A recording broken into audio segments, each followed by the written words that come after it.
para Fran, para Jesús y para Melody y para todos en general. Espero que hayan empezado una muy buena semana. Tutor Mario, ¿cómo está? Buenos días.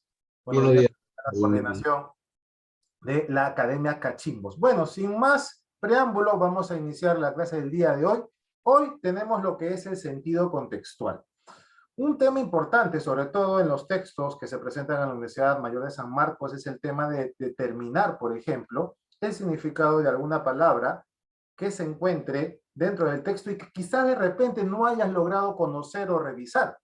¿De acuerdo? Puede pasar. Sin embargo, eso no implica que no puedas deducir, inferir, o en este caso, de repente, sacar el significado o el sentido o la acepción que esta palabra justamente se muestra en el texto. Permíteme un momento, por favor, para compartir justamente digamos, el PPT con la pequeña teoría que vamos a mostrar el día de hoy y pasar, como la vez anterior, pues a la práctica, que es lo que nos va a ayudar mucho a mejorar nuestras habilidades, no, mejorar tus habilidades, ojo, sobre todo tus habilidades, en determinar el significado de una palabra en función del contexto en el cual se encuentra, ¿sí? ¿Me permites un segundito, por favor? Vamos a hacer compartir el archivo correspondiente, ¿sí? Por favor, si quizás no se observa bien el archivo que estoy compartiendo, me pasas la voz convenientemente, ¿sí? A ver, que alguien a través del chat me confirme, por favor, si se puede ver ya la diapositiva para dar justamente el inicio de la parte teórica. ¿Me confirma alguien, por favor? ¿Se observa la diapositiva? ¿Se está compartiendo bien?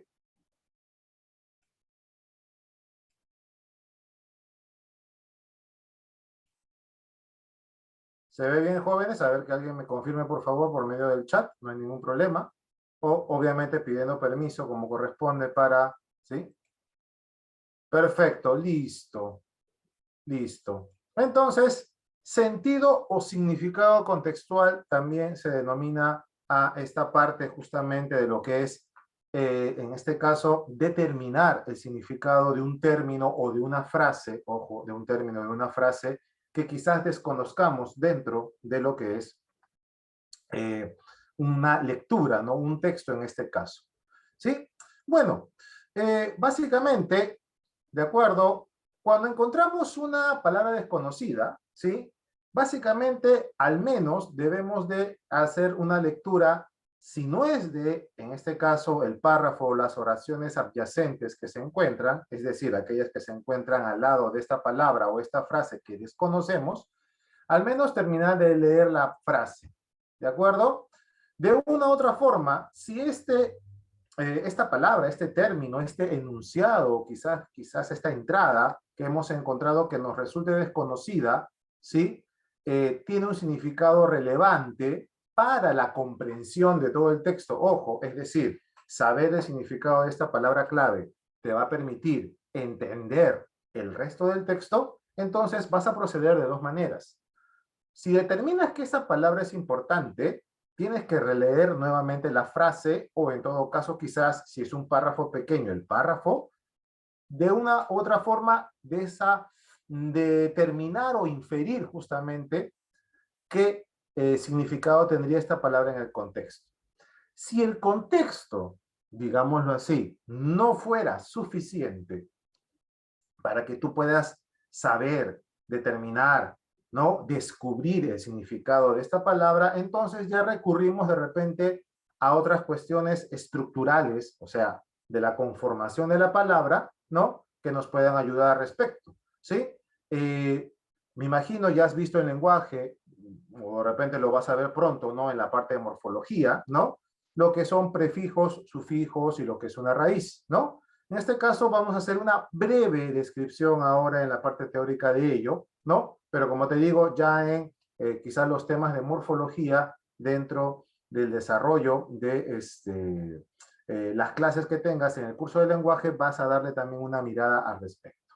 Entonces, básico, mi estimado cachimbo, mi estimada cachimba, es que tienes que, en principio, leer las palabras que están en el universo, en la proximidad ¿no? En los alrededores de la palabra clave, es decir, de esta palabra desconocida, ¿no?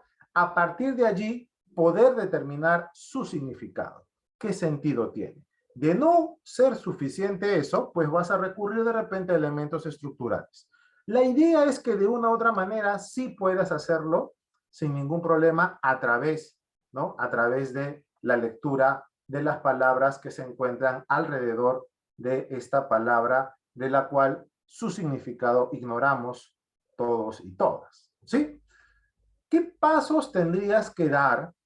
O en todo caso, ¿qué paso o qué proceso ejecuta tu cerebro al momento de deducir, inferir, de descubrir el significado de esta palabra? En principio, como verás, tienes al texto, ¿no? Estos son, digamos, niveles y subniveles que se van a dar dando, ¿no? Tienes en el texto a palabras que conoces y a palabras que de repente no. Ahora, de estas palabras desconocidas, como te decía hace un momento en la diapositiva anterior, van a haber palabras que no van a resultar relevantes y otras sí van a resultar relevantes. Es decir, que saber el significado, conocer el significado de esta palabra te va a ayudar a comprender mejor el texto que estás leyendo, ¿no? Entonces, si esta palabra resulta importante para entender, para conocer el significado, o mejor dicho, el tema o la idea principal que el texto nos trata de compartir, entonces tenemos que proceder de dos maneras. Como te había mencionado, un significado deducible, que es a través justamente de claves contextuales y claves estructurales, ¿no? Y finalmente un significado no deducible, pero en este caso es un significado que de una u otra manera no vas a poder realizar, porque estando en el examen no te van a dejar utilizar un diccionario, obviamente, ¿no?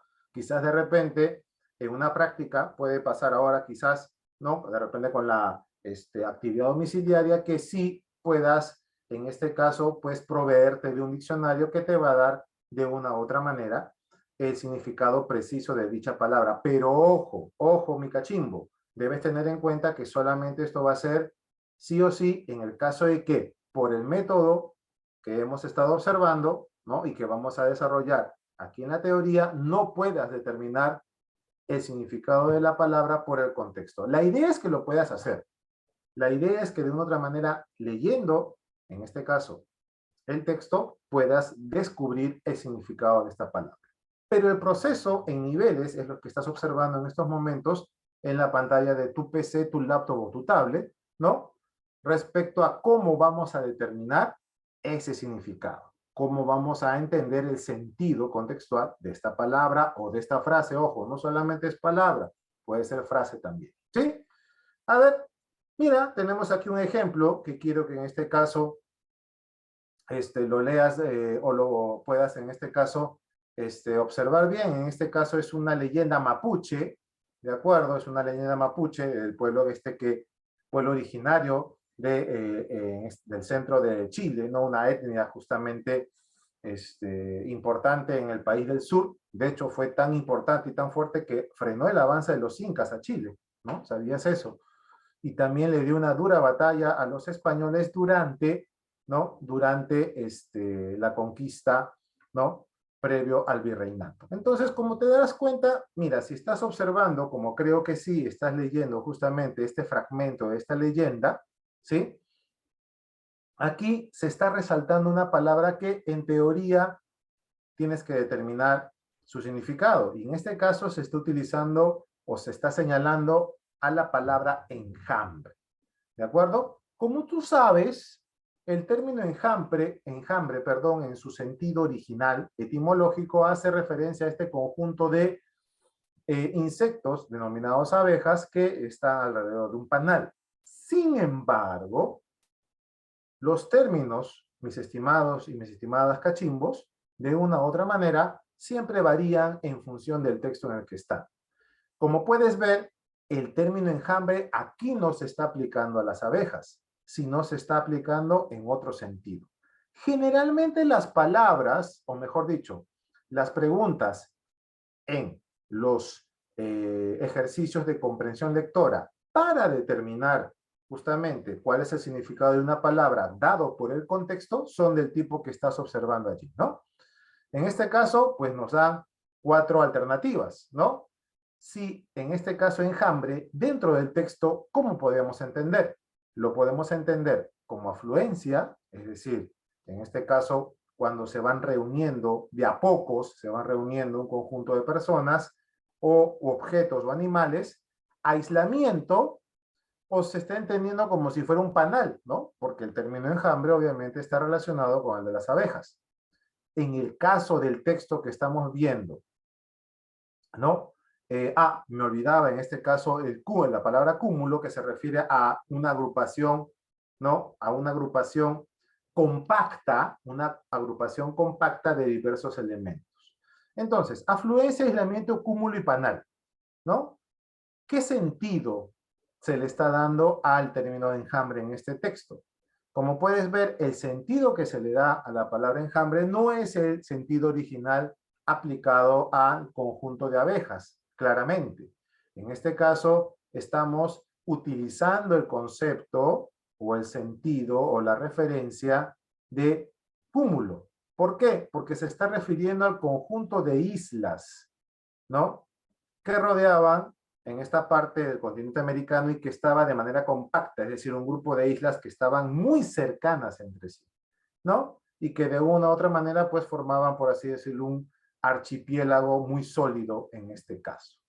Entonces, como podrás aquí advertir, la palabra enjambre utilizada en este pequeño fragmento que representa una leyenda mapuche está, digamos, identificada con el significado, ¿no? De cúmulo, ¿de acuerdo? O sea, una agrupación compacta, ¿sí? Una agrupación compacta, ¿sí? E importante. Entonces, en este caso, pues de una u otra manera, esa sería una forma de deducir, ¿no?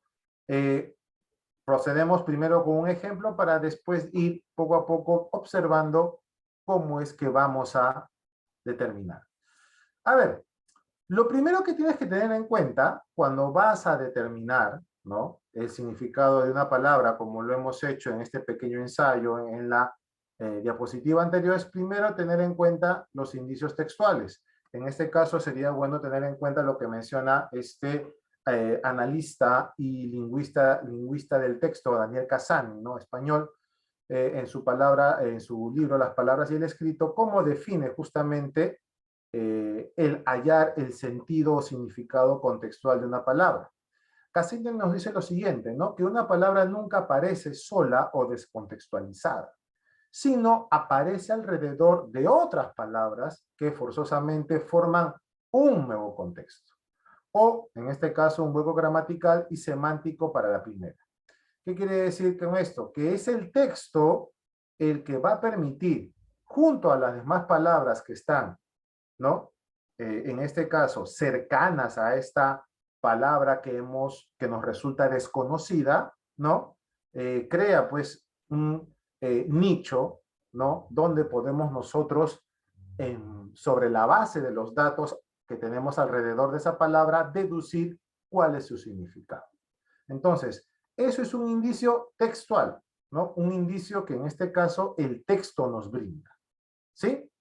Una vez, digamos, observado estos indicios textuales, vamos a tener en cuenta las claves contextuales. Es decir, ya hallado el contexto, debemos apoyarnos en él para poder entender o poder comprender cuál es el significado de esta palabra. En este sentido, vamos a tener en cuenta los términos, las palabras, los vocablos familiares que rodean a este término, a este enunciado, ¿no? Dentro de una frase, dentro de un párrafo o dentro de un texto. Como te decía, dependiendo la dificultad que tengamos para encontrar o deducir el significado de esta palabra, vamos a tener que recurrir a la lectura de la frase o en su defecto a la lectura del párrafo. Si es un texto pequeño, de repente vamos a tener que releer todo el texto para que nosotros podamos entender cómo es que se comporta esta palabra. ¿Qué sentido tiene esta palabra? Como te diste cuenta en el ejemplo anterior, la palabra enjambre aparecía en ese fragmento no en su significado original, que en este caso designaba pues al grupo de abejas, ¿no? Alrededor de un panal. No, en este caso se estaba refiriendo al grupo compacto de islas que estaban en la zona del Chiloé. ¿De acuerdo? Entonces, hay que tener en cuenta que enjambre puede tener, de acuerdo al contexto, varios sentidos, ¿no? Fuera de su significado original, ¿no? Puede tener varias acepciones adicionales fuera de su significado original. Quisiera que alguien, por favor, o algunos o algunas de ustedes me confirmaran si hasta ahora se está entendiendo esto, esta parte, ¿sí? Si hay alguna pregunta de repente que quieran hacer, no hay ningún problema al respecto, ¿sí? ¿Está claro hasta ahora, jóvenes? De repente quieres algo que repita, no lo sé.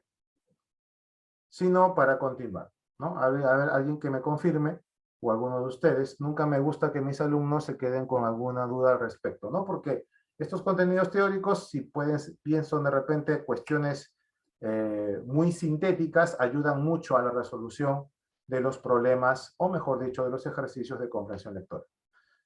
¿Todo claro, no, jóvenes? Bueno, continúo entonces. Bien, siga, ahí tenemos una respuesta. Gracias, Adriana, por tu respuesta, muy amable de tu parte, y vamos a continuar. Entonces, ojo, ya tenemos indicios textuales y luego claves contextuales, ¿no? Seguimos pues con las claves contextuales. Generalmente, estas claves que vamos a obtener a partir del contexto van a estar primero en la oración en la que aparece la palabra desconocida. También vamos a poder rastrear el posible significado de esta palabra en las oraciones que aparecen antes o que aparecen después justamente de esta palabra señalada. ¿De acuerdo? ¿Sí? Entonces, ojo, no solamente es observar la oración o frase en la que aparece esta palabra o término, sino también tenemos que fijarnos en las oraciones o enunciados adyacentes a este texto, ¿no? Un consejo importante, justamente lo que está resaltado con azul, es que podemos sustituir la palabra desconocida por otra palabra y de esa forma quizás de repente podremos verificar su comprensión. Es probable, por ejemplo, este método sirve mucho cuando de repente la palabra que has hallado en el texto, si bien te resulta algo desconocida, de repente la has podido oír en otro momento. Entonces relacionas eso que oíste de esta palabra con otra palabra similar y al hacer la sustitución vas a poder entender mejor lo que se dice en la oración. Si ocurre eso, entonces obviamente has podido determinar el significado de dicha palabra. ¿De acuerdo? Entonces, recopilamos, ¿no?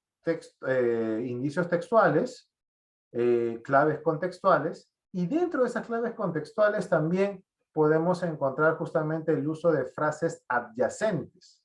Es decir, básicamente el autor muchas veces nos brinda claves de un significado de una palabra mediante las frases que la rodean. Quiero que observes detenidamente el ejemplo que está allí en el recuadro de fondo lila, ¿no? Como puedes observar, permíteme un momento, tú sabes que el calor está reciando, ¿sí? Un poco de líquido. Y dice así, ¿no?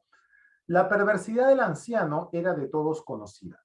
Sus tretas sucias eran innumerables y su maldad inquietaba a todo el mundo. Hasta su familia lo consideraba una mala persona. ¿Cuál es la palabra cuyo significado queremos descubrir? Bueno, es una palabra ciertamente conocida, pero en este caso se está usando como ejemplo, es la palabra maldad, ¿cierto? ¿Qué nos hace inferir el significado de la palabra maldad? Justamente algunas frases que son las que están resaltadas, como puedes ver en color amarillo, que nos van a dar una idea, una pista, ¿no? De lo que puede significar esa palabra maldad. Por ejemplo, perversidad del anciano, tretas sucias o, como se observa en la frase subsiguiente, mala persona. Entonces es obvio que teniendo en cuenta estos referentes, vamos a poder deducir claramente, ¿no? ¿Qué significa en este caso la palabra maldad? Entonces, como puedes ver, aquí estamos observando claramente cómo es que podemos nosotros también determinar estos elementos, ¿sí? Determinar estos elementos que nos van a ayudar a encontrar el significado de aquella palabra que no conocemos. Perfecto, muy bien. Creo que el ejemplo está más que claro al respecto. Bueno, habíamos dicho esto al principio de clase, ¿recuerdas? De que de una u otra manera, si a veces todo lo que aplicamos, es decir, las frases adyacentes, las claves contextuales, los indicios textuales, a veces no es posible, a pesar de todo ello, aplicar, en este caso, ¿no? Debidamente estas técnicas para encontrar el significado. A veces nos es muy difícil, no se puede hacer. Entonces, teniendo en cuenta ello, pues vamos a recurrir ya, en este caso, por una cuestión de conocimiento a las claves estructurales. Esto implica de repente quizás sí un manejo mucho mayor de lo que es la formación de palabras, pero como te decía hace un momento, ya eso lo verás prontamente, o si es que no lo has visto ya, en lo que es la parte de morfología, ¿no? La morfología justamente es aquella parte de la ciencia lingüística, o más que todo a la gramática, con la que se conoce también, que estudia justamente la formación de las palabras, ¿no? Cómo se crean, cómo se conforman, cómo se estructuran. Entonces vamos a tener que recurrir a esto, chicos. Vamos a tener que recurrir justamente a esa cuestión, es decir, al estudio de las partes que integran las palabras, ¿no? De esta manera, pues, podrás apoyarte y junto, ojo, no es que descartes, escúchame bien, no es que vas a descartar, no es que vas a descartar el, no es que vas a descartar el método anterior, no, sino que adjuntando, ¿no?, al método anterior de determinar por el contexto la palabra, vas a aplicar las claves estructurales.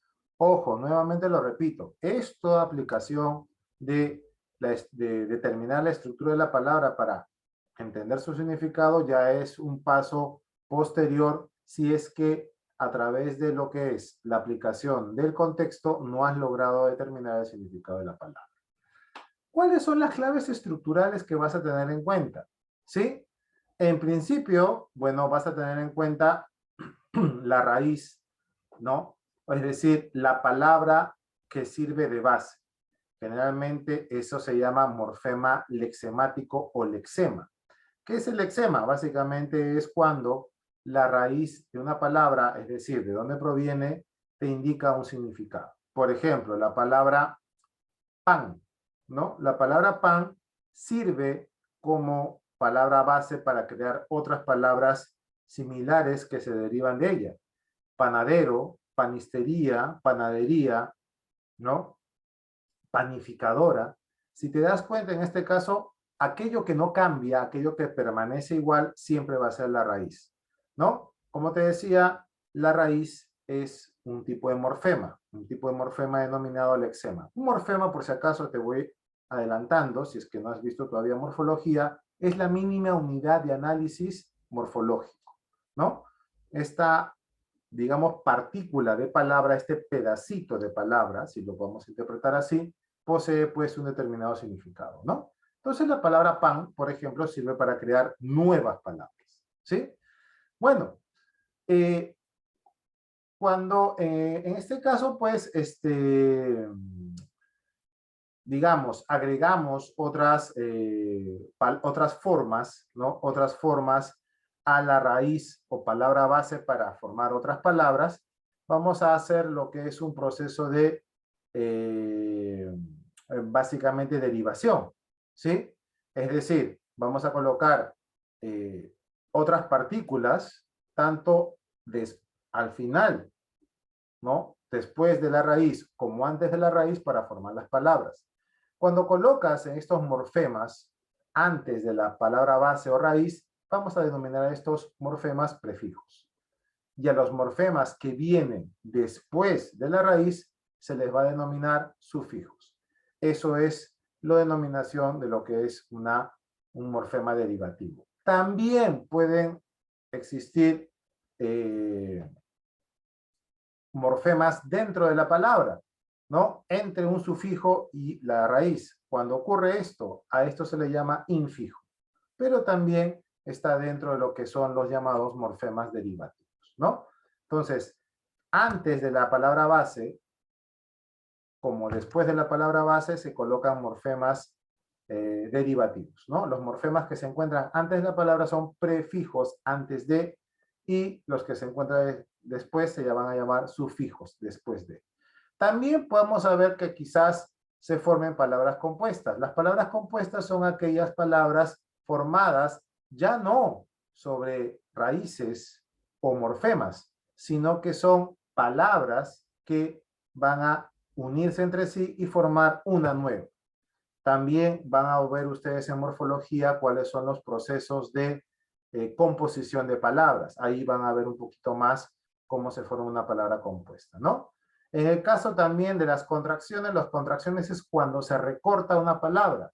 Por ejemplo, el hecho de crear una abreviatura es una forma de contracción, ¿no? El de repente unir a la preposición de con el artículo el y formar la palabra del también es una contracción. Eso es una clave estructural de una palabra. ¿De acuerdo? Y las terminaciones inflexivas habla de que hay algunas palabras que no varían en su significado. O sea, no varían, perdón, corrijo, no varían en su estructura. ¿De acuerdo? Hay algunas palabras que sí, por ejemplo, aquellas palabras que están sometidas al género, por ejemplo, ¿no? Emperador, emperatriz. En este caso, el sufijo tris y el sufijo dor son distintos, porque uno se aplica al género masculino y en el caso del sufijo tris se aplica al género femenino. Eso sí sería pues un morfema flexivo porque está cambiando de acuerdo al género. Pero hay terminaciones que, independientemente del género o del número, no cambian. Por ejemplo, los días de la semana. ¿Te has percatado de ello? Los días de la semana, todos, a excepción de sábado y domingo, terminan en un morfema que se podría decir que es de plural, ¿no? Lunes, martes, jueves, miércoles, ¿no? Viernes. Cuando tú pronuncias o quieres agrupar a un grupo de días viernes, por ejemplo, de un mes, tú no dices los vierneses, es decir, no le agregas otro morfema de número, simplemente los viernes, ¿no? Los lunes, los martes. Eso es una terminación inflexiva, es decir, no cambia. ¿De acuerdo? Entonces, las claves estructurales que te van a ayudar junto a el sentido contextual para saber qué significa una palabra, ¿sí? Son las claves estructurales. Como repito, esto ya es un caso extremo. Si es que a través de si a través justamente de las claves contextuales o de los indicios textuales no has logrado determinar la palabra, puedes recurrir a esto, ¿no? Observas la raíz, de dónde proviene la raíz, de dónde proviene la palabra, si tiene prefijos o sufijos, ¿no? Si es producto de una palabra, de un conjunto, de una unión de palabras, etc. Entonces, hasta aquí es básicamente lo que podemos hablar de la teoría relacionada con el sentido contextual o significado contextual de términos o frases en un texto, ¿no? Vamos a pasar ahora justamente a lo que es los ejercicios correspondientes. Nuevamente, vuelvo a preguntar, ¿esta parte de aquí se entendió? ¿Se entendió todo lo relacionado a lo que es sentido contextual? Confírmeme, por favor, si hay algún punto que no ha quedado claro, me lo dices inmediatamente y lo subsanamos.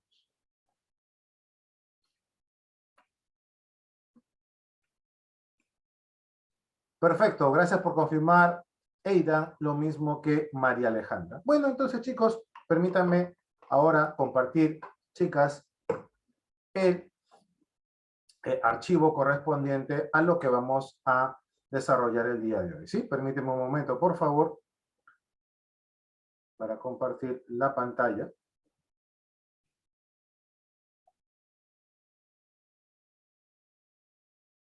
Ya que está, muy bien. Parece que ahora sí todos pueden ver. Vamos a hacer un acercamiento como corresponde, ¿no? Listo. Bueno, como verás, aquí existe pues un pequeño recordatorio de lo que acabamos de ver hace un momento en la parte teórica, ¿no? ¿Sí? Básicamente, como te decía, es el desarrollo de la capacidad, o en este caso es la medición de tu capacidad de comprender el significado de un término o locución o frase dentro del texto, ¿no? Cuando hablamos de un término específico, ya te había dicho, se refiere a una palabra, pero también cuando hablamos a nivel de frase, vamos a hablar de un conjunto de palabras o conjunto de frases dentro del texto, ¿no? Ahí tenemos nuevamente otro ejemplo adicional, ¿no? Donde justamente vamos a encontrar estos sentidos que se va a dar justamente a la palabra en cuestión. Sentido denotativo, que es el significado literal, en este caso blanco es un color, y el significado connotativo, que es un significado simbólico o figurativo. Quiero resaltar esto de aquí al respecto porque justamente es el sentido connotativo lo que vamos a trabajar en los textos jóvenes, ¿sí? Básicamente eso es lo que se va a tomar en cuenta, ¿de acuerdo? Ya habíamos visto en el ejemplo del enjambre, ¿te acuerdas? En la parte teórica de que enjambre, en su sentido denotativo, obviamente sabemos lo que es, pero dentro del texto que habíamos visto tenía una connotación diferente, ¿no? Las preguntas jóvenes, que ya les había incluso mostrado un ejemplo con lo relacionado eh, a esta leyenda mapuche, ¿no? Nuevamente, pues tiene que ver básicamente con lo siguiente, ¿no? Estas preguntas tipo, básicamente son, determina el significado de lo solicitado en el texto y solo allí, revisa la pregunta y ten claro lo solicitado y reemplázalo con la alternativa correcta, ¿no? Entonces, esos son tres cuestiones adicionales que vamos a tener en cuenta, ¿no? Para poder justamente determinar el significado de la palabra, ¿sí? Ahora, hay que tener en cuenta lo que se dice aquí. La pregunta de sentido contextual también te puede solicitar lo que es sinonimia o antonimia contextual, es decir, que apliques de repente una palabra que se le parezca o que se le oponga a dicha palabra. En este caso, pues, para hacer ello, tienes que justamente tener en cuenta estos tres pasos, ¿no? Puede ocurrir, ¿no? Puede ocurrir. Pero generalmente las preguntas de este tipo, pues, básicamente son, de hecho, si recuerdas, en la clase anterior vimos algunos ejemplos de estas preguntas la vez pasada, donde te indicaban justamente un determinado término y qué es lo que podía significar dentro del texto. Pero cuando en este caso la pregunta te solicita o te pide, en este caso, cuál sería el sinónimo o la palabra que se oponga al término señalado, pues aplicamos los pasos que se están mencionando aquí, ¿no? Primero, obviamente, saber cuál es el significado de lo solicitado, revisar la pregunta, ¿no? Y reemplazarlo, obviamente, con la alternativa correcta. Bien, listo, jóvenes. Entonces, vamos a empezar con el primer texto. Obviamente, recomendarte que apliques, ¿no? Que apliques los términos de los cuales ya te había mencionado anteriormente, o mejor dicho, las técnicas o pasos, ¿no?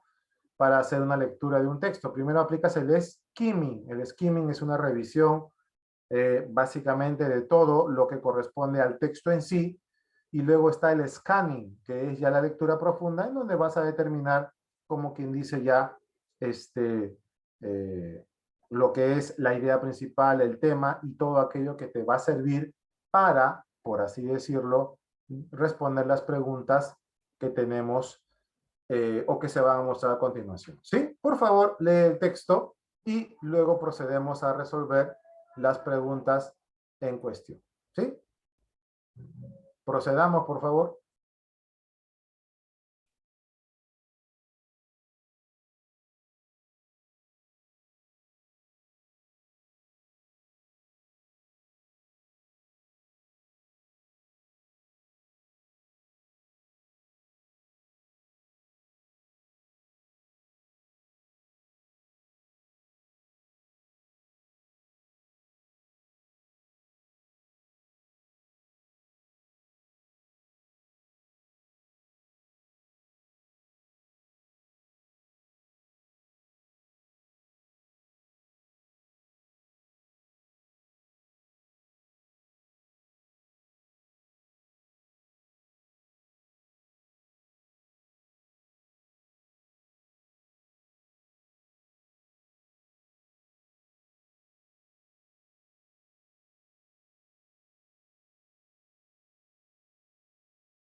Continúen, chicos, por favor. A ver si ahorita pasamos a las preguntas, ¿sí? Si aquellos que de repente les falta la segunda lectura, háganlo de una vez para pasar a la resolución de los ejercicios, ¿no?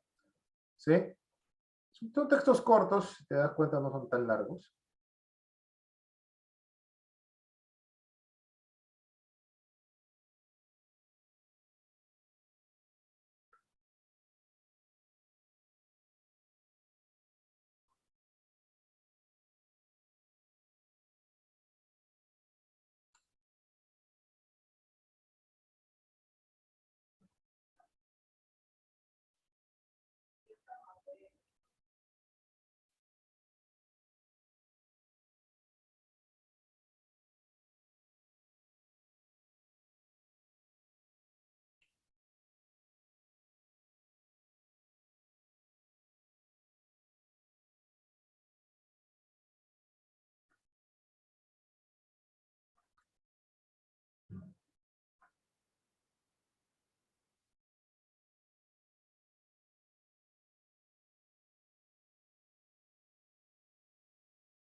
Bien, chicos, acabamos con el texto.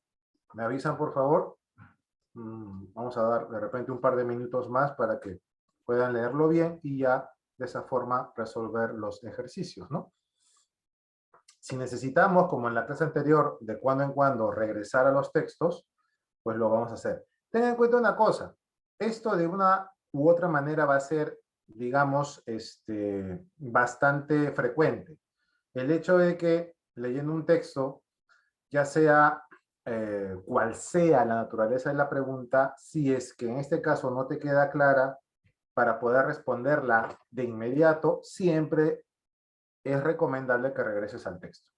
En el texto, ya sea de manera, por así decirlo, visual, o sea, de manera clara, vamos a, en este caso, encontrar la información que de repente necesitamos que se nos aclare, o en todo caso también, si es que esta información no está de forma evidente, o sea, es una información que está escondida, que tú tienes que deducir, también, o sea, volver al texto va a ser necesario para que de repente podamos responder las preguntas que siempre tenemos a continuación, ¿no? Así es. Pasamos a las preguntas, jóvenes. A ver quién me da en este caso el pase, ¿no? ¿Quién me asegura de que ya se ha leído el texto? Creo que ya todos lo han hecho. Pues no. Listo, María Alejandra. Procedamos entonces, ¿no? Gracias, Milagros. Procedamos a la resolución de las preguntas. ¿Les parece? A ver, vamos a hacerlo. Y aquí está. La primera pregunta dice, el tema central del texto hace referencia a, primera clave, los documentos que involucran a Estados Unidos en el autogolpe chileno ocurrido en 1973, los documentos que involucran a Henry Kissinger con Pinochet en el golpe del año 73, la evidencia documental que confirma la participación de Estados Unidos en el golpe de 1973, el apoyo de Estados Unidos al golpe de Estado de Pinochet contra la amenaza comunista, los miles de documentos clasificados que vinculan a Pinochet con Henry Kissinger. ¿Cuál es el tema en cuestión? A ver, analicemos esa pregunta. Acá hay una dificultad adicional, si te has percatado, ¿no? Casi todas las preguntas aquí referidas tienen más o menos casi la misma óptica, ¿no? Pero no, hay sutiles diferencias, ¿no? Hay sutiles diferencias. María Alejandra expresa con cierta duda si es la alternativa A. Muy bien, ya tenemos una postura. Una recomendación, cuando vayas a dar una respuesta, trata de asegurarte lo mejor posible sobre ella, ¿no? Para que, digamos, no respondas con dudas, ¿no? ¿De acuerdo? Hay que tener en cuenta eso siempre, ¿no? Profe, y si me equivoco, bueno, pero el punto es que quizás puede que te equivoques, como puede que no también, pero debemos estar siempre seguros y seguras de lo que vamos a responder. ¿Mm?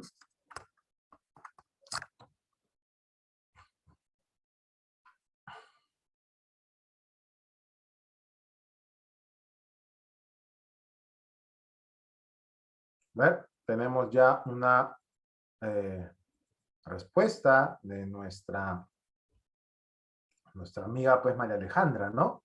¿Quién más se anima a ver? Analicemos, analicemos. ¿De acuerdo? No, créeme que por más que parezcan similares, no son iguales. ¿De acuerdo? Hay una sutil diferencia que te va a ayudar a llegar a la respuesta en cuestión.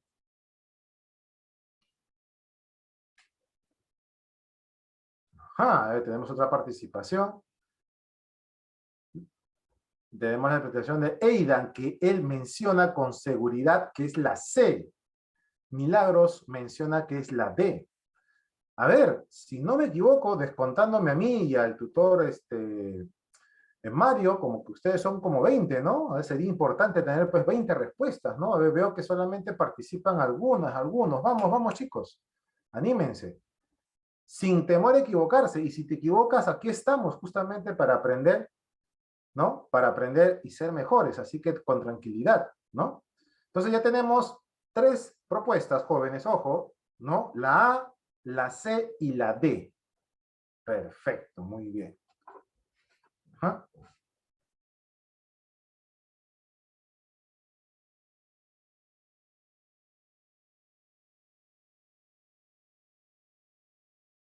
¿Alguien más? A ver. De repente coinciden con los compañeros, de repente tienes otra respuesta distinta. Uh-huh.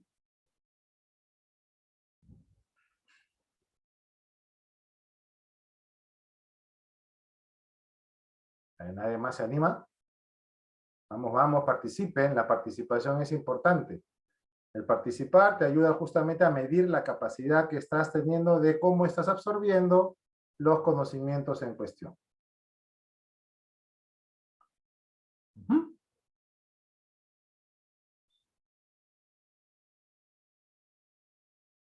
A ver, vamos a hacer la resolución entonces de esta primera pregunta.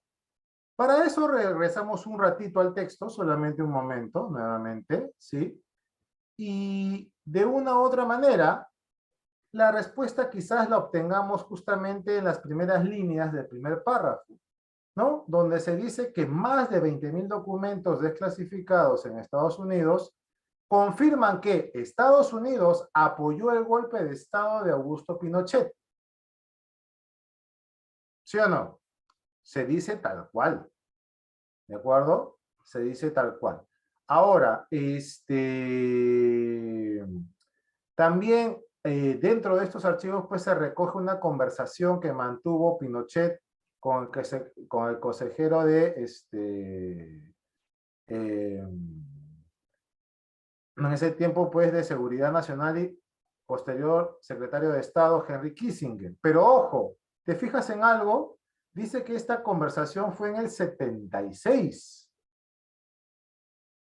y el golpe ocurrió en el 73. Créeme que eso es importante, ¿de acuerdo? ¿Ya?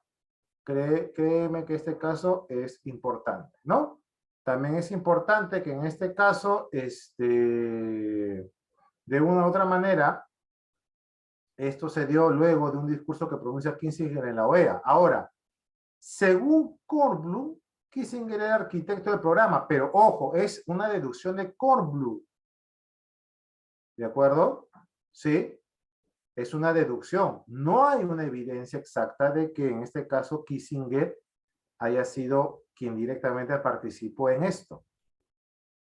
Pero a sabiendas de que justamente él estaba, digamos, muy ligado al poder en esa época, pues es un gran sospechoso.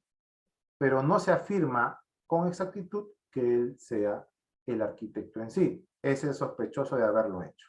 Pero lo claro y preciso es lo de aquí, ¿sí o no? Esto es lo de aquí. Esto es lo principal.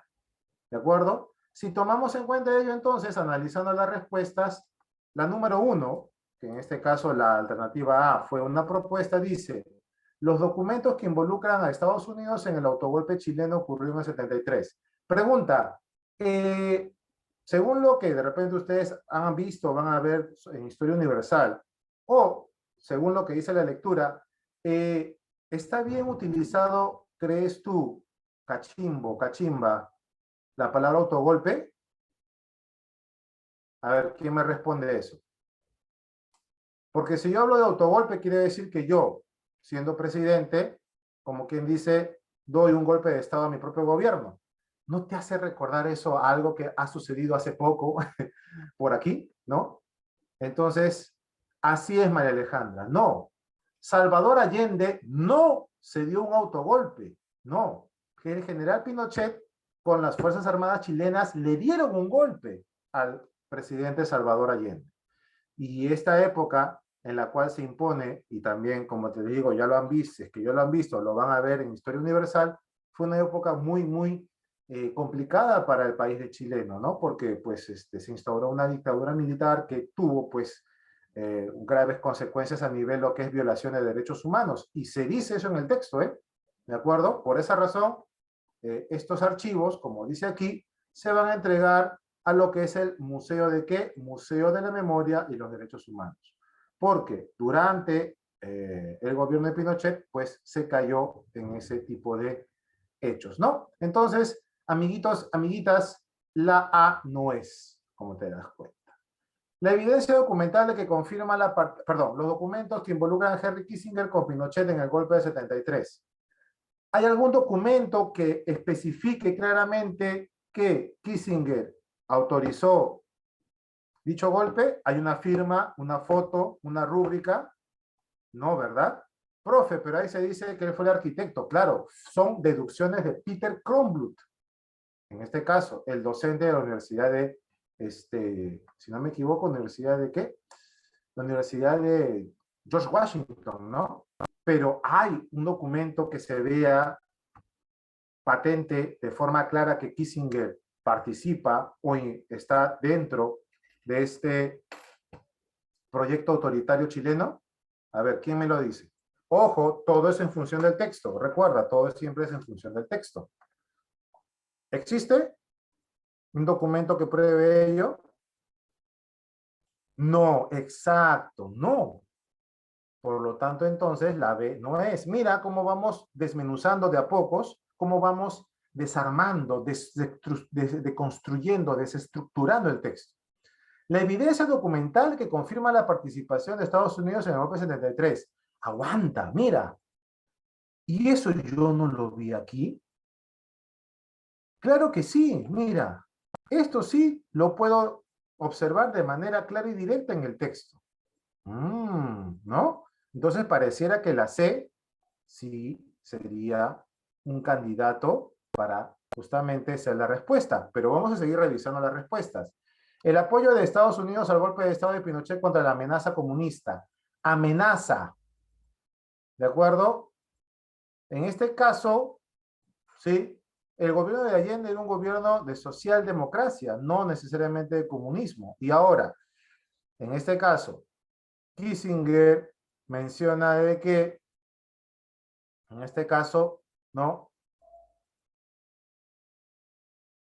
Que de una u otra manera se está convirtiendo al comunismo o que ya es comunista. O sea, Kissinger afirma que el gobierno de Salvador Allende es comunista y que por lo tanto, pues, ¿no? Pero no, acá se menciona en el texto que es una amenaza, no que es un gobierno comunista.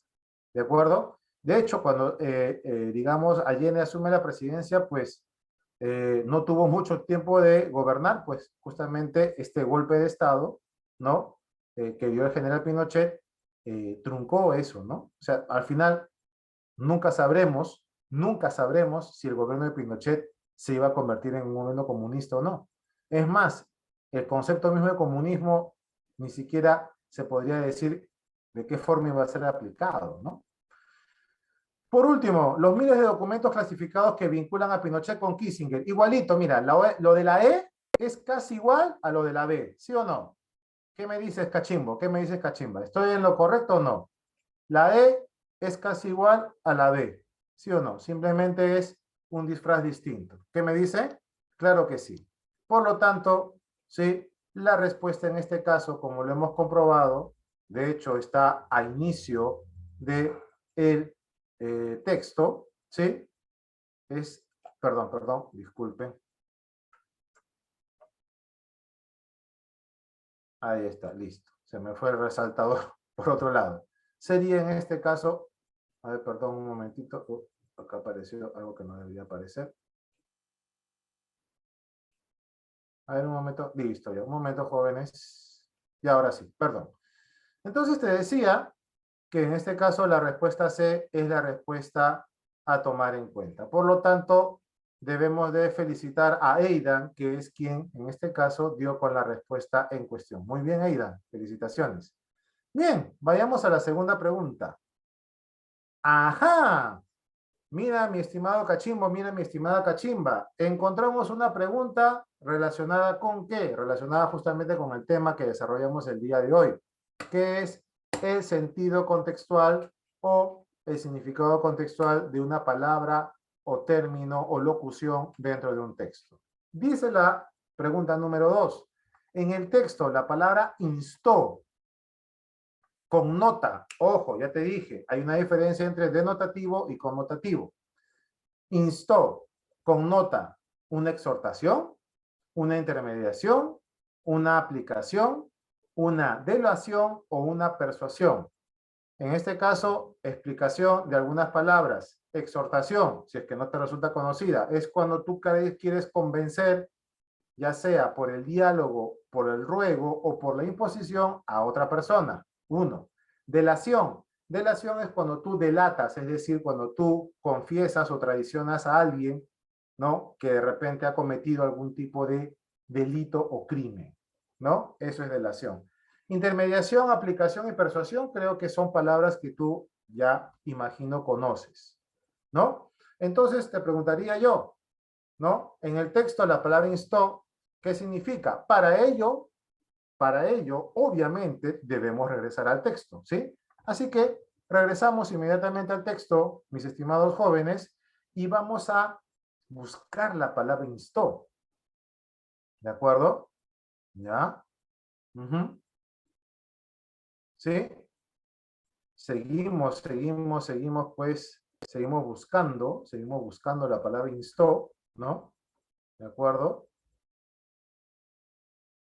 ¿Ya? A ver, no la encontramos, seguimos buscando, a ver si van buscando. Vamos.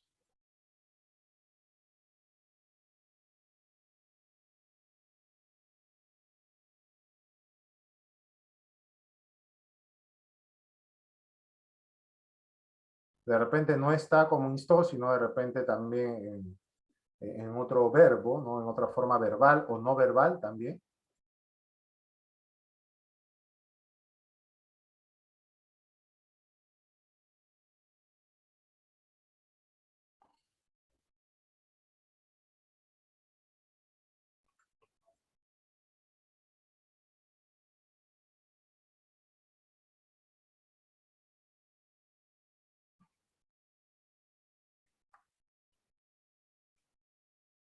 Ajá, Yasmín tiene buen ojo y justamente lo menciona y acá lo acabo de ver, Yasmin, sino que se me pierde con el, con el fondo de el logo de la academia, ¿sí? A veces, ya, ustedes saben, pues chicos, le da, pues.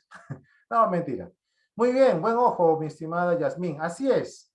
Dice, más de 20.000 documentos desclasificados en Estados Unidos que confirman que este país instó y apoyó el golpe de Estado de Augusto Pinochet en el 73. Exacto. Si tienes en cuenta, mira, todo se encuentra en esa larga oración, toda la información que necesitamos. Si deseas, podemos de repente leer un poco más, ¿no? Fueron entregados este miércoles a Chile, en cuya capital, Santiago, se incorporarán a la base de datos del Museo de la Memoria y los Derechos Humanos. Teniendo en cuenta todo ello, ¿sí? ¿Cuál puede ser la respuesta? ¿Sí? ¿Ya? María Alejandra nos dice que el término adecuado sería exhortar. Muy bien. A ver, bajemos entonces a las respuestas. Y una respuesta que en este caso vamos a, ¿no? O vamos a descartar en sí son tres. Una, intermediación. La segunda, aplicación. Y la tercera sería delación. En este caso, pues básicamente nos quedarían dos posibilidades. Lo que menciona en este caso María Alejandra, la alternativa A y la alternativa E. Volvamos nuevamente al texto, ¿no? Nuevamente lo repito, más de 20.000 documentos desclasificados en Estados Unidos que confirman que este país instó y apoyó el golpe de Estado de Augusto Pinochet en el 73 fueron entregados este miércoles a Chile, en cuya capital, Santiago, se incorporarán a la base de datos del Museo de la Memoria y los Derechos Humanos. Entonces, te pregunto yo, futuro ingresante sanmarquino, sanmarquina, ¿cuál será? ¿La A o la E?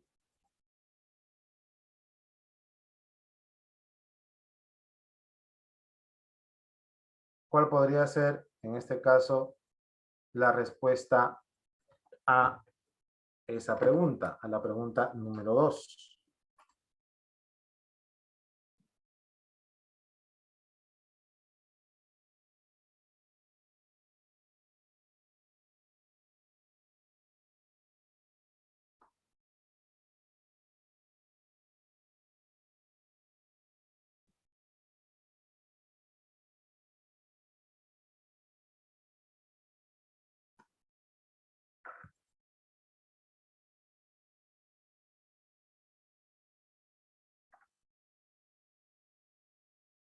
¿Nada? Bueno, en este caso, déjenme decirles que lo que menciona su compañera es la respuesta, ¿no? En este caso, se podría tener en cuenta a la alternativa A como la respuesta a esta pregunta. Exhortación, ¿no? Como te decía, la exhortación viene a ser, en este caso, la forma de convencer, ya sea por la fuerza, por el ruego o la insistencia, a alguien de hacer algo, ¿no? Y en este caso, pues, de una u otra manera, parece que esto es lo que sucede durante durante los años 70, ¿no? Donde justamente ocurre este golpe de Estado, ¿no? De todas las respuestas, en todo caso, pues, tanto la A como la E eran las posibles para ser aplicadas en este caso. Número 3. Es incompatible acerca de los documentos desclasificados en Estados Unidos sostener que, ojo, esto es ya una llamada pregunta de extrapolación, ya lo vamos a hacer más adelante. Una pregunta de extrapolación es cuando si sometes a lo contrario que se menciona en el texto. Es decir, en este caso, lo que te están pidiendo es qué resultaría incompatible con lo que se ha dicho en el texto. Eso es lo que te intentan mencionar. Bueno, es incompatible acerca de los documentos clasificados en Estados Unidos sostener que, uno, formará parte del acervo documental del Museo de la Memoria y Derechos Humanos en Santiago de Chile. Vinculan a Pinochet con Henry Kissinger, secretario de Estado de la presidencia de Richard Nixon. Fueron entregados por un representante de la Universidad George Washington al Museo de Chile. Revelan una velada participación del gobierno de los Estados Unidos en el golpe de Estado en Chile, podrían coadyuvar en los procesos judiciales sobre crímenes contra los derechos humanos durante la dictadura, ¿no? ¿Qué sería lo incompatible? O sea, lo que se dice contrario a lo que dice el texto, ¿no?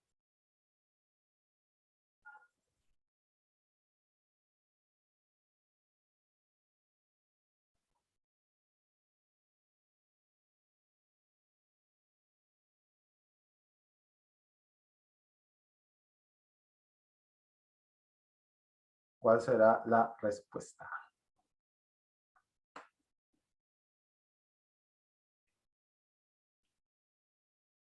María Alejandra nos dice la B. Ojo, María Alejandra dice que es incompatible. O sea, es algo que el texto no da, o sea, mejor dicho, es algo que los documentos entregados, ¿no? Entregados por esta universidad, ¿no? Por esta universidad, no mencionan, ¿no? Supuestamente. O sea, lo incompatible es lo que no mencionan. Si dijera compatible es lo que sí mencionan o lo que sí dan a entender, ¿no? A ver, ¿quién más?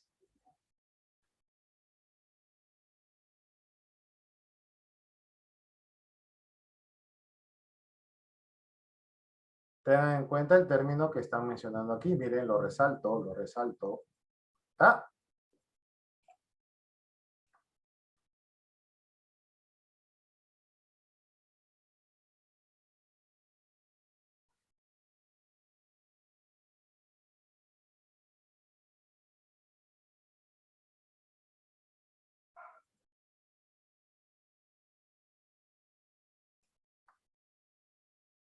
ajá, interesante, María Alejandra. ¿Es una pregunta o es una respuesta? Ajá, ¿cuál será? Ah, a ver, por eso le decía, tienen que estar seguros y seguras de lo que responden. ¿Sí? Desarrollemos la pregunta, jóvenes. ¿Sí? Dice que es incompatible. Vamos con la primera. Dice, formarán parte del nuevo acervo documental del Museo de la Memoria y los Derechos Humanos en Santiago de Chile.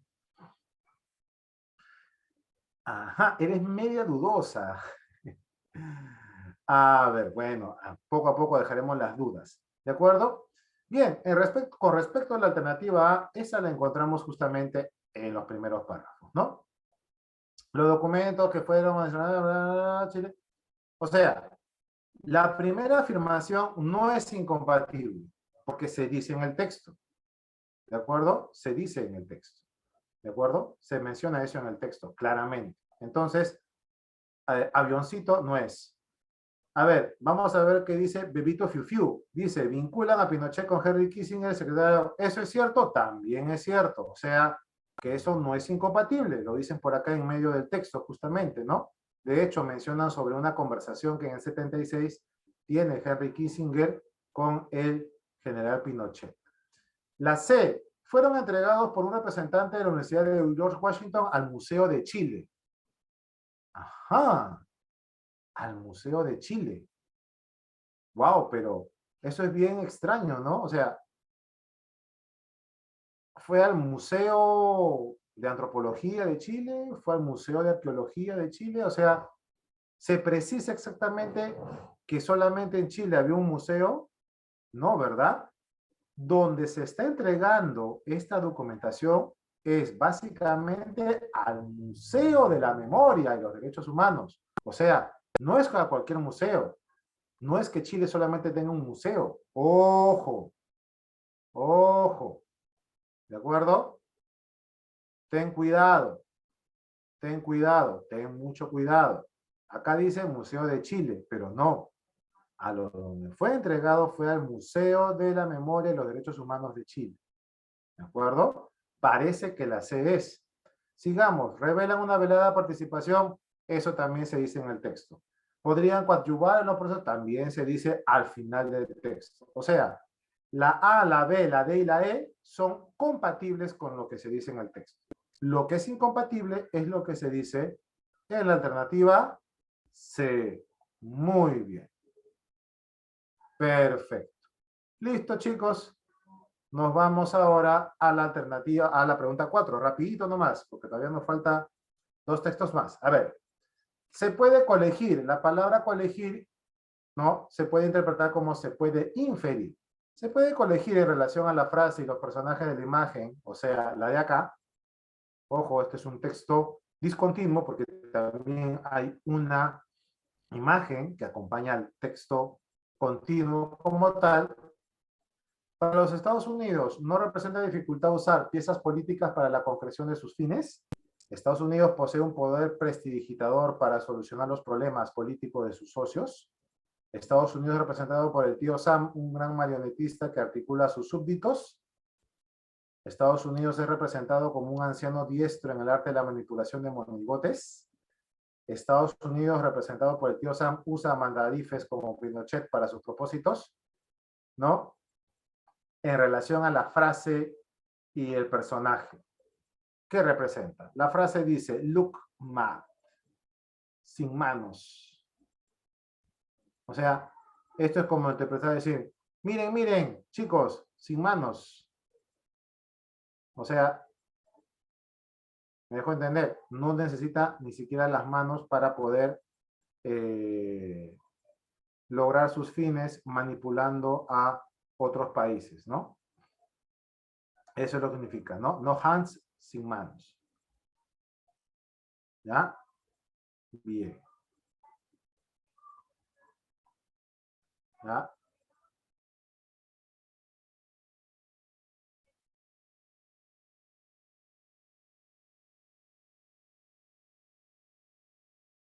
¿Qué dicen, chicos? A ver qué dice la 4.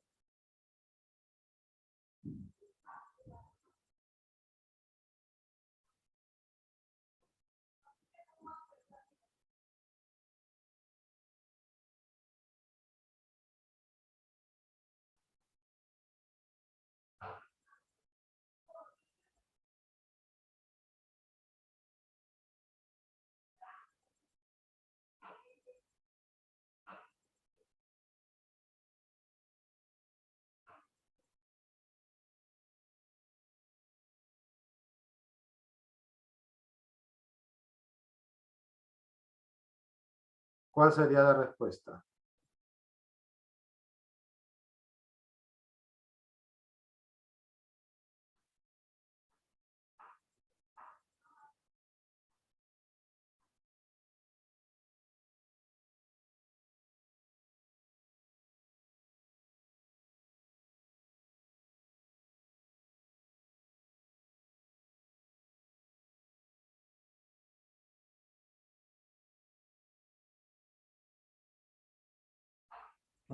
Tenemos ahí una respuesta. A ver. Aidan menciona que es la C. Muy bien, Aidan. A ver quién más. Vamos, chicos, participen. Vamos, chicas, anímense. Bastantes ustedes, ojo, sin miedo. Solamente hasta ahora están participando 2 nomás, ¿no? Por ahí de cuando en cuando, Milagros y también Yasmín. Pero ¿y los demás? ¿Qué pasa? A ver, ¿ah? Vamos. Todavía falta para el almuerzo, ¿ah? Por si acaso.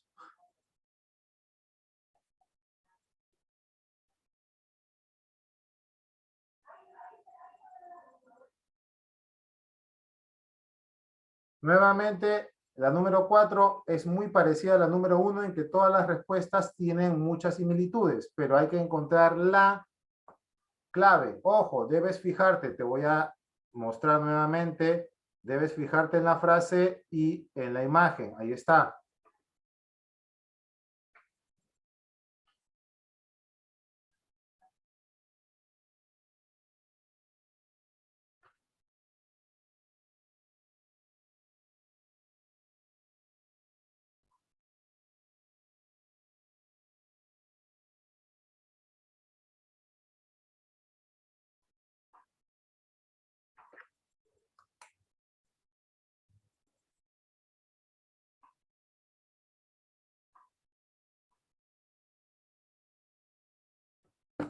Jóvenes, ¿nada? Bien. La respuesta, chicos, la encontraríamos, a ver, ahí tenemos una. María Alejandra dice la A. Perfecto. Bueno, María Alejandra, en parte tienes razón, pero la respuesta en sí, esta respuesta, la A, ¿sí? ¿De acuerdo? ¿Ya? De una u otra manera, ¿no? De una u otra manera, ¿sí? Está en todas las demás. Es decir, de una u otra forma resume todo lo que ocurre en las demás respuestas. Ahora, ¿cuál es el tema? Cuando dicen colegir, ¿ya? Se dice que implique inferir, ¿de acuerdo?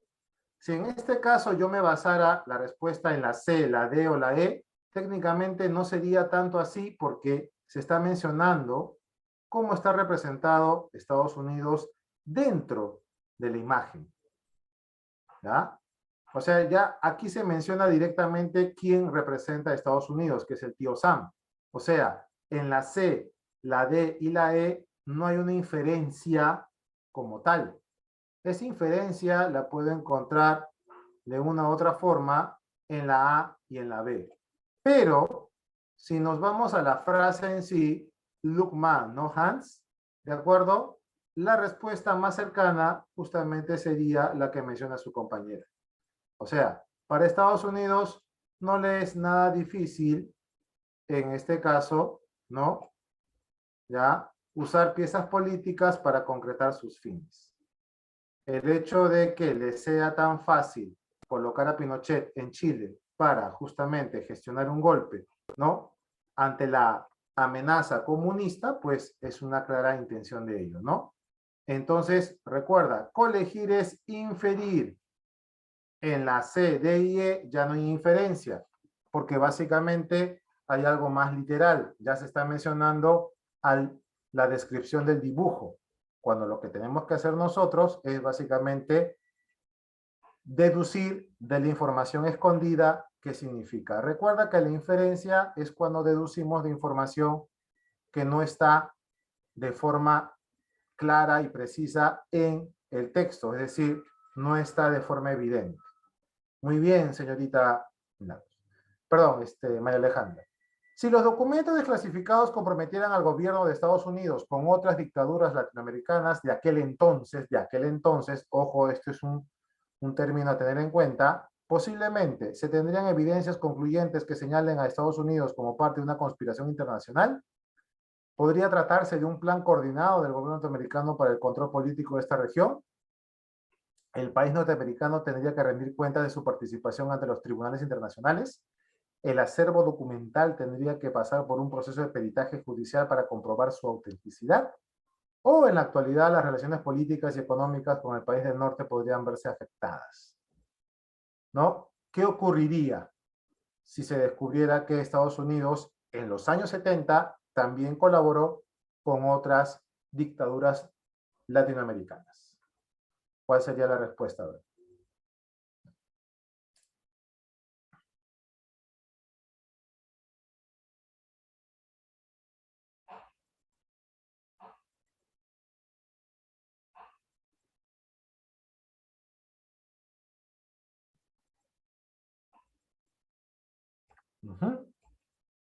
A ver, Abigail. Abigail dice que es la C.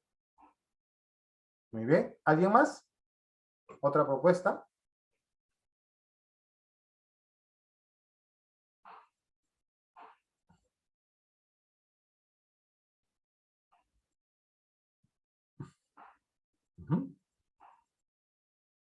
La C a la 1, la C a las 2 y la C a las 3.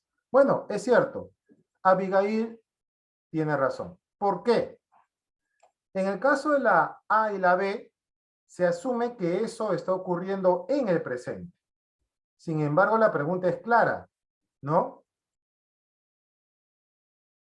Aquel entonces, es decir, la participación del gobierno norteamericano en el apoyo y la instigación para que haya golpes de Estado y se creen dictaduras militares en Latinoamérica en los años 70. ¿De acuerdo? En cambio, en el caso de la A y la B se está hablando y se está utilizando verbos en presente, es decir, que algo está ocurriendo. Tener en cuenta si lo que se menciona en la A o en la B puede ser cierto o no, claro, puede ser, pero no hay pruebas. ahora. Pero si en todo caso, en relación a lo que pasó en los años 70 del siglo pasado, si hubiera pruebas, obviamente lo que correspondería es que Estados Unidos debería ser llamado, claro, como no, a tribunales internacionales, porque auspiciaron, apoyaron, ¿no? Proyectaron y en este caso diseñaron programas de golpes de Estado para instaurar dictaduras que combatieran, entre comillas, al comunismo, ¿no? Bueno, eso es cierto, entre los años 60 y 70, pues en el marco de la Guerra Fría hubo, pues por así decirlo, esta cuestión relacionada con qué? Con los, eh, con la lucha por el bloque capitalista representado por Estados Unidos y la OTAN y en este caso el bloque comunista o socialista, como quieras llamarlo, representado en aquella época por la Unión Soviética y el Pacto de Varsovia, ¿no? Eso lo verás en Historia Universal. Bueno, ahora nos vamos al texto número 2, ¿sí? También es un texto discontinuo, pues mezcla imagen con texto, que habla sobre un tren, ¿no? Un proyecto de un tren, ¿sí? Léelo, por favor. Cuando llegues a Bolivia, es decir, a esta parte de aquí, mira, me avisas para bajar y terminar el texto, ¿sí? A ver, por favor, comenzamos.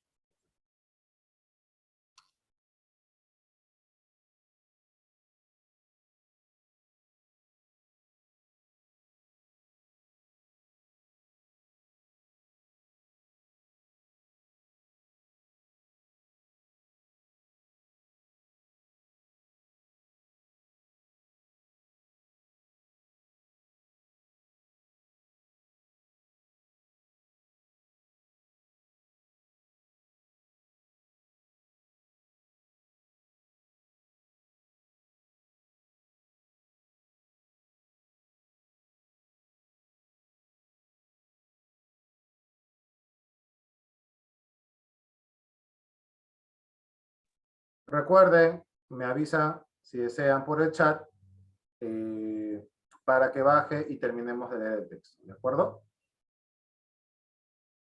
Vean también la imagen, jóvenes, no lo olviden.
Buenos días. Disculpe, Bien, dime Abigail, te escucho.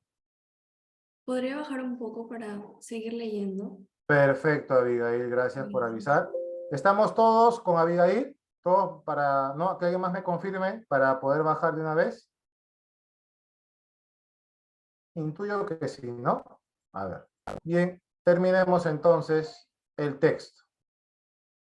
Ahí está. Ujú.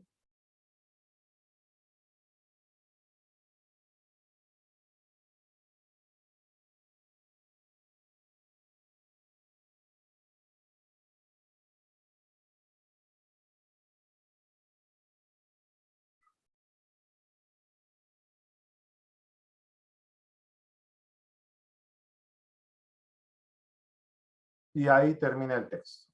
¿De acuerdo? Muy bien. Procedamos, chicos, procedamos, chicas, entonces, a justamente resolver el texto en cuestión. Bien. El propósito medular. ¿A qué se refiere con medular? Vamos a resaltar esto, jóvenes, ¿sí? ¿Les parece? Un momentito. ¿Ya? El propósito medular es como decir el tema central, la carnecita que tiene el texto. ¿De acuerdo? ¿Cuál será? Indicar los beneficios de tres países sudamericanos con el tren bioceánico, explicar los porqués del tiempo y del dinero que requiere el tren bioceánico, soslayar los óbices que encara el megaproyecto de trenes en América del Sur, describir un megaproyecto ferroviario que unirá el Pacífico con el Atlántico, aducir diversas razones para defender el megaproyecto del tren bioceánico. La alternativa C, soslayar, en este caso es destacar, por así decirlo, las partes principales, que serían los óbices, ¿no? En relación al megaproyecto. O sea, si en este caso resulta beneficioso o muy problemático. Eso sería soslayar, ¿no? Ahí está la explicación del término soslayar y del término óbice. ¿Sí? Y tenemos una respuesta. María Alejandra nos dice que es la D. Muy bien. ¿Estamos de acuerdo o alguien tiene alguna otra posición?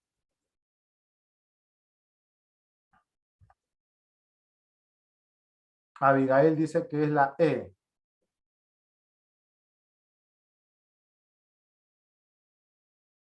Uh-huh.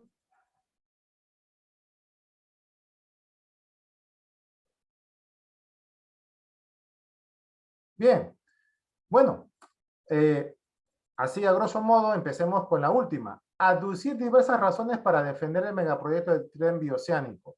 Si vamos a defender algo, quiere decir que en el texto se esté atacando el proyecto. ¿Se está atacando el proyecto? No. ¿De acuerdo? ¿Sí? En este caso, pues, sí.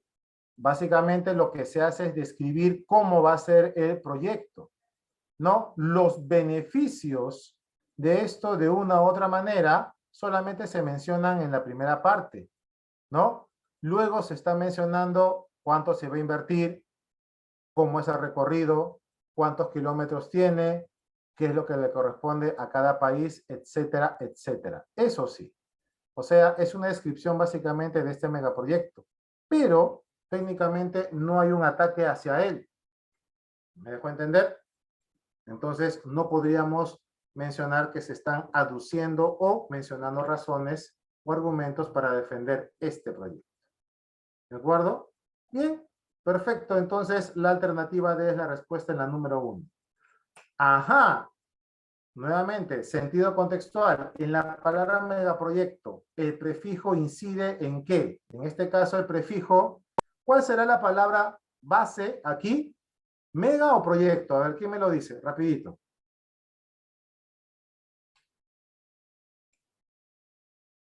Esa es la palabra principal leída. Ojo, he dicho la palabra base, o sea, la que contiene la raíz. Primero he preguntado, la palabra base o la palabra que contiene la raíz, ¿cuál es? Exacto, muy bien, María Alejandra. ¿De acuerdo? Muy bien, Eida, te diste cuenta. Por lo tanto, el prefijo será mega. Y todos tenemos ya cierto conocimiento de lo que significa la palabra mega, ¿cierto? Entonces, teniendo en cuenta cuál es el significado de la palabra mega, el prefijo incide en qué? En su carácter internacional, su dimensión económica, los gastos corrientes, los aspectos legales, el tiempo de los estudios. ¿A qué se refiere, chicos? ¿A qué se refiere, chicas?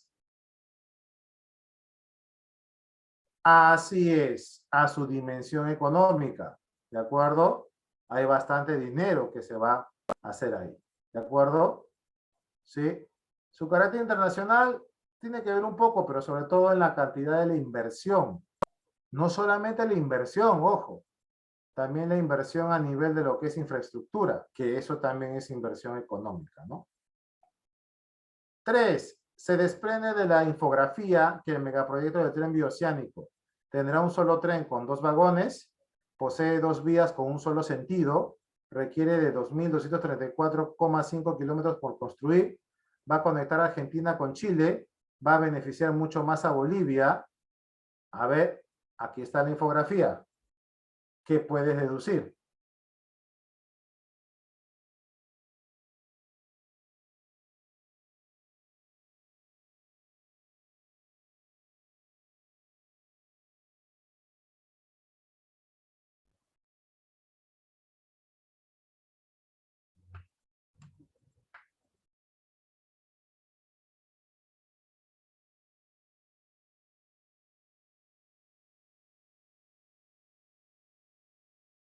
A ver, observa de nuevo la infografía y bajamos de nuevo.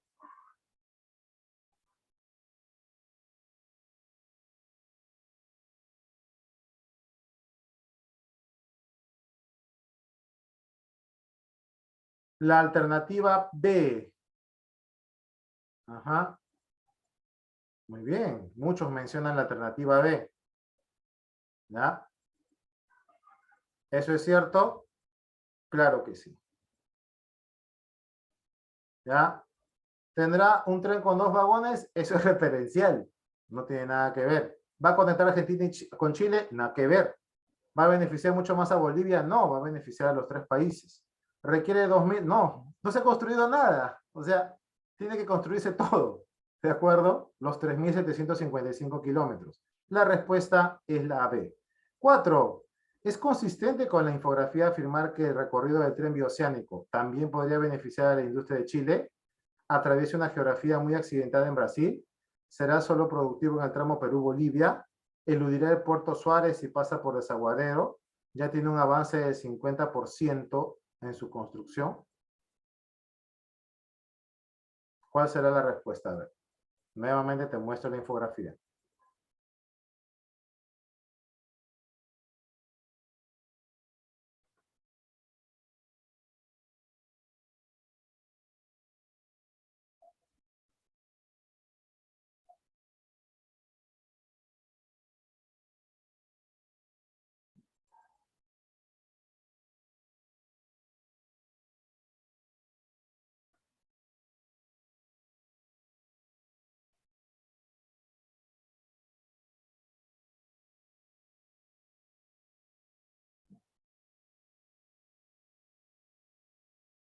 ¿Qué dicen, chicos? ¿Qué dicen, chicas?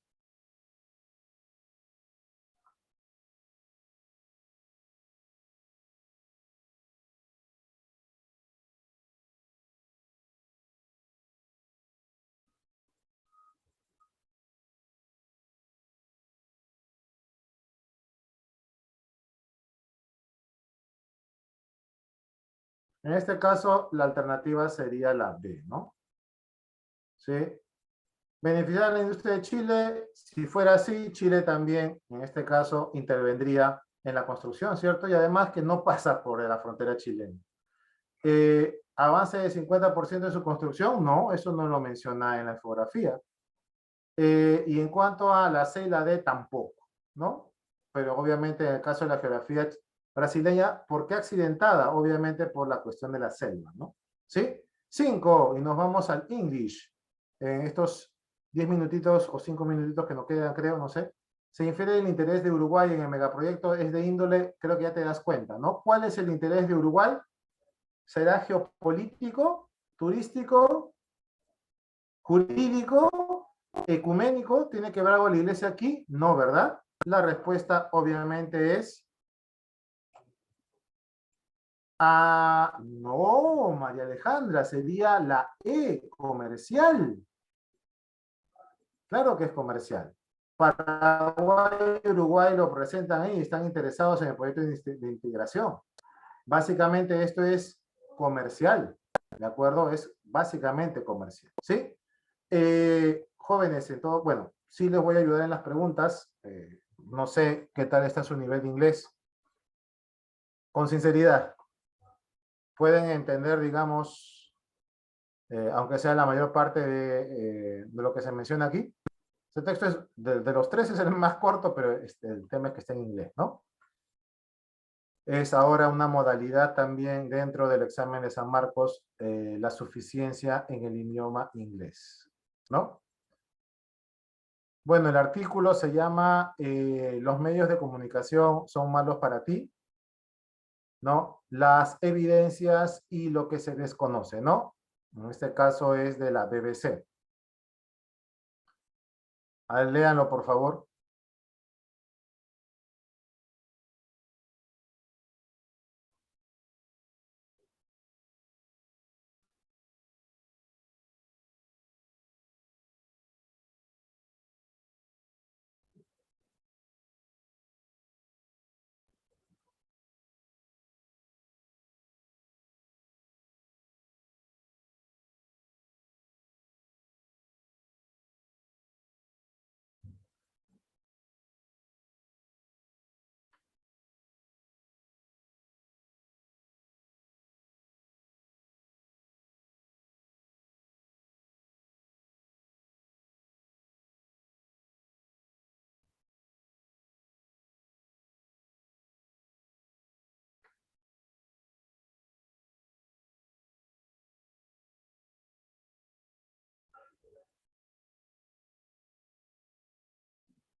Términos de repente en inglés que no te resulten desconocidos. Disturbed, ¿no? Disturbed significa en este caso perturbado, ¿de acuerdo? Sueño perturbado. Research, o research, perdón, disculpen mi inglés antiguo, ¿de acuerdo? Significa investigación, ¿no? Delay significa que puede, en este caso, desalinear los ritmos, o sea, te lo estoy mencionando en función del texto, ¿no? ¿Qué más? A ver, otra palabra que te pueda resultar algo, ¿no? Bueno, la palabra checking creo que sí, en este caso te resulta conocida, ¿no? ¿Ya?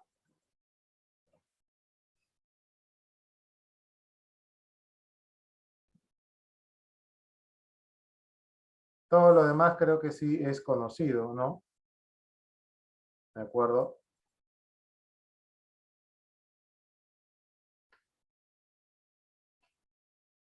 Y bueno, entonces desarrollaremos pues las preguntas a considerar.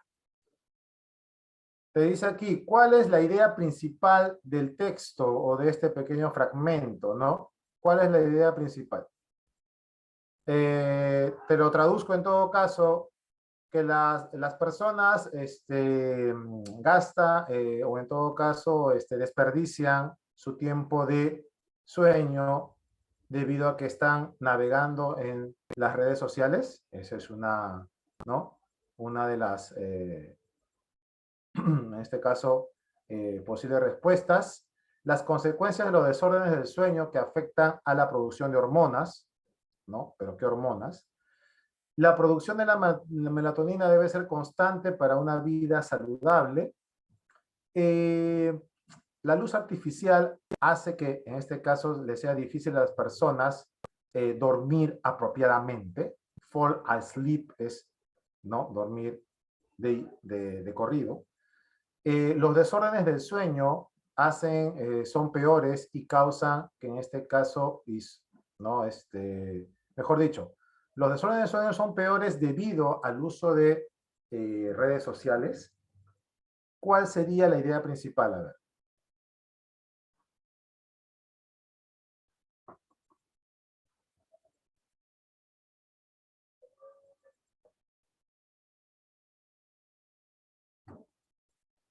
¿Cuál sería el tema principal? Volvemos al texto, en este caso.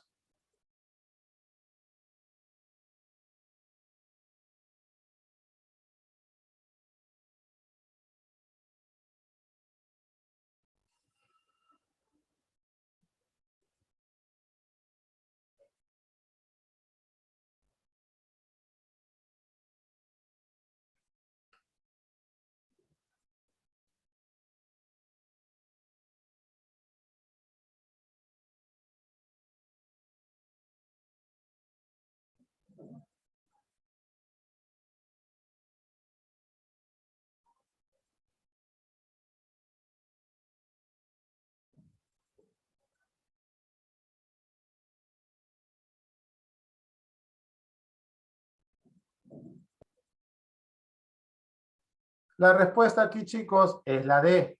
Y de hecho lo encontramos en el último párrafo.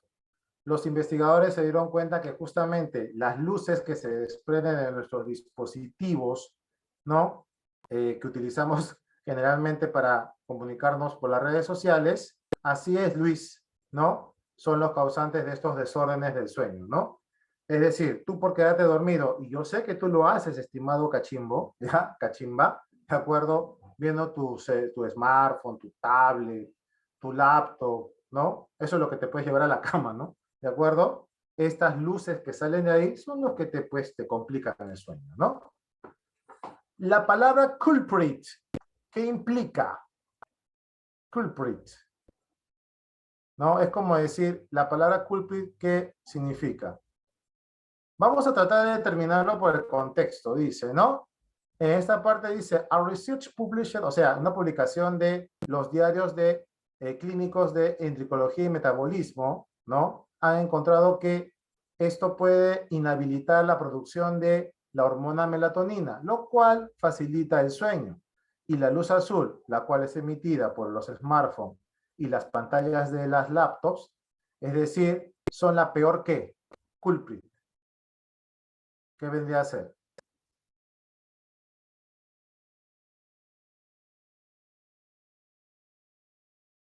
Ah, María Alejandra dice que es la letter B.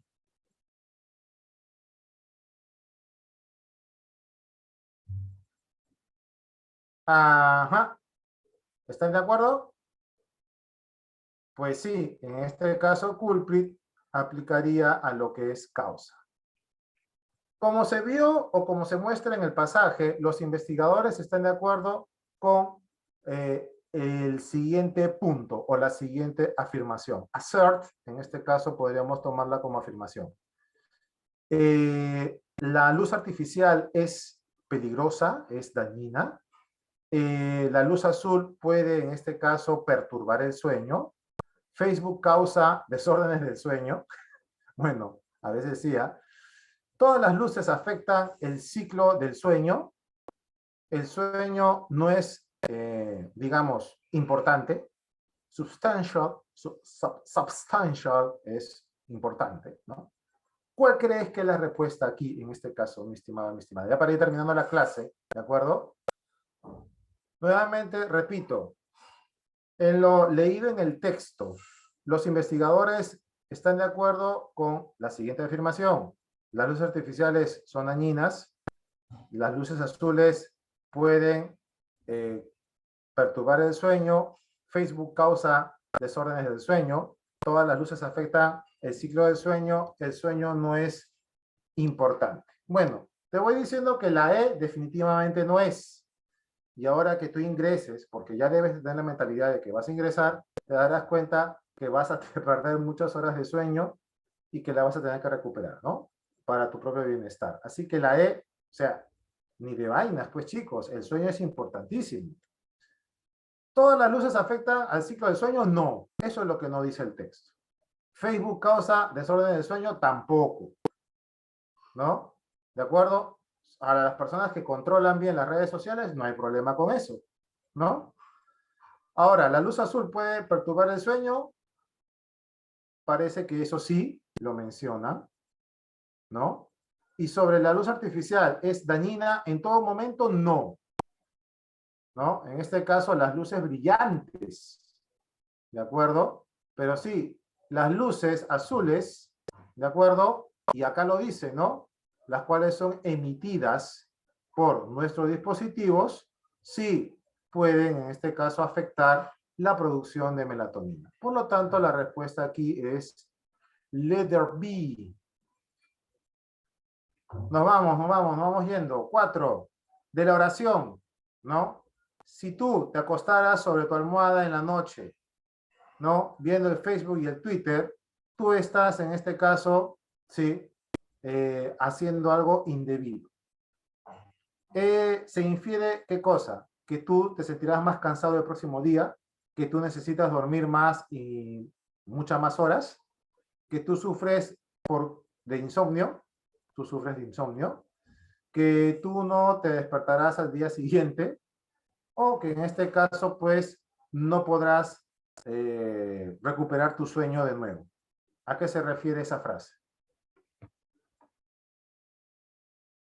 Restless, recuerda, es menos descanso. ¿De acuerdo?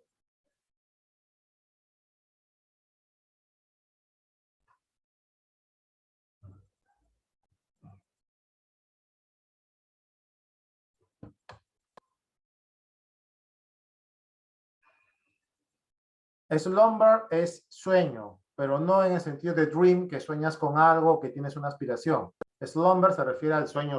Pues. Entonces lo que te dice la oración es, si tú te acuestas en tu almohada en la noche chequeando el Facebook y el Twitter, tú obviamente estás yéndote hacia un sueño menos descansado. Entonces, si no duermes bien en la noche, ¿qué pasaría al día siguiente?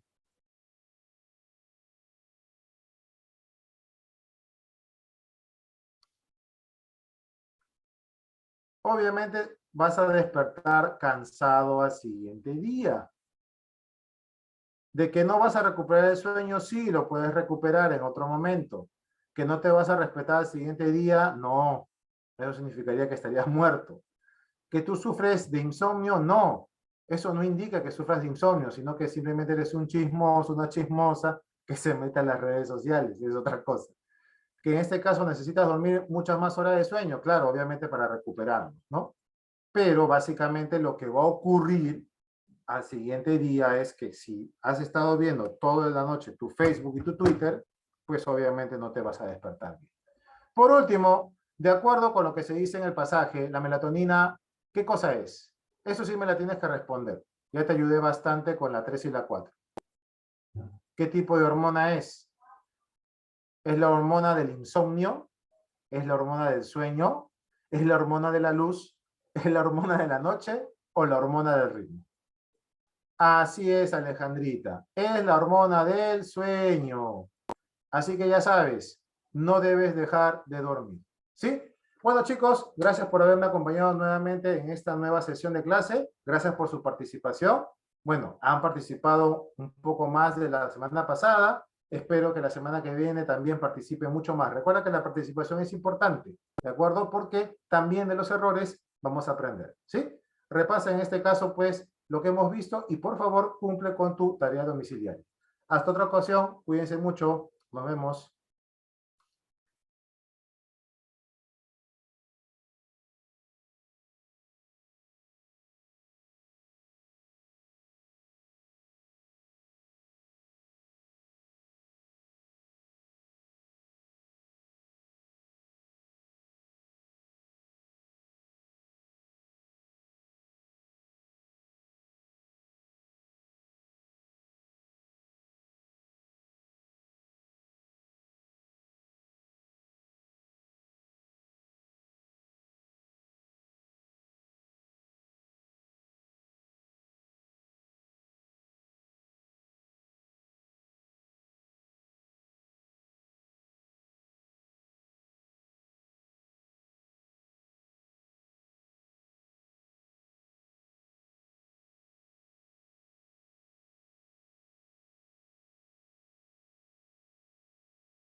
Buenas tardes, chicos. ¿Cómo estamos por ahí?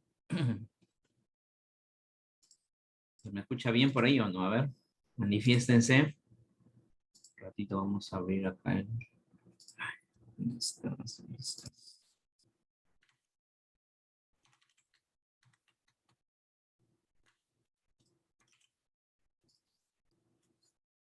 A ver, pasa la voz. Ya comenzamos. Estos cachimbos. Verano virtual. Es el tema que toca trabajar. Ya está. Vamos a compartir pantalla.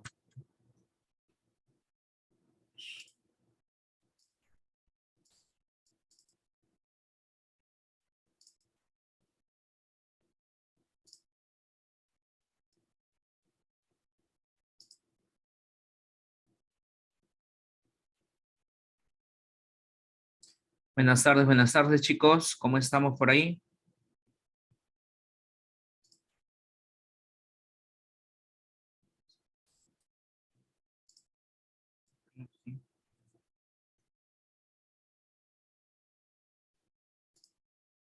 A ver, ¿hay algún alumno en el aula o no?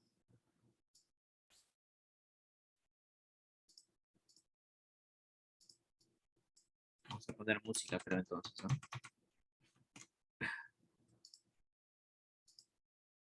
Ya tenemos a una por ahí. Un alumno nada más. La señorita María Alejandra. Muy bien.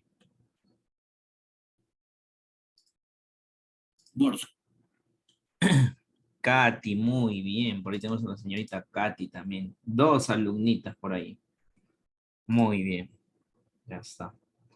Sí, pasa la voz, WhatsApp a tus amigos del salón que ya comenzamos. Así es, ¿ya? Así es. Ahí está Rodríguez también. Tenemos ya, ahí está otro alumnito más. Muy bien.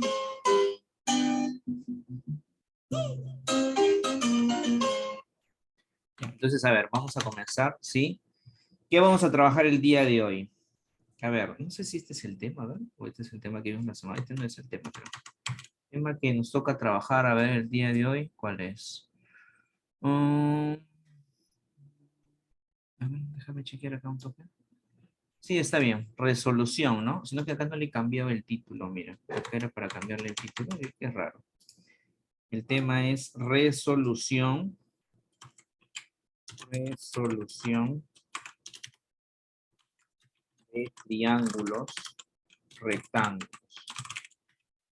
Y a la par vamos a trabajar el tema de ángulos verticales.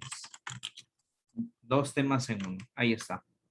Resolución de triángulos rectángulos y ángulos verticales. ¿Ya? Ese es el tema del día de hoy. Por ejemplo, el segundo tema, que es el el de ángulos verticales, es una de las preguntas más comunes que viene en San Marcos, ¿no? Así es. De todas, es la más común, la que más se repite, ¿no?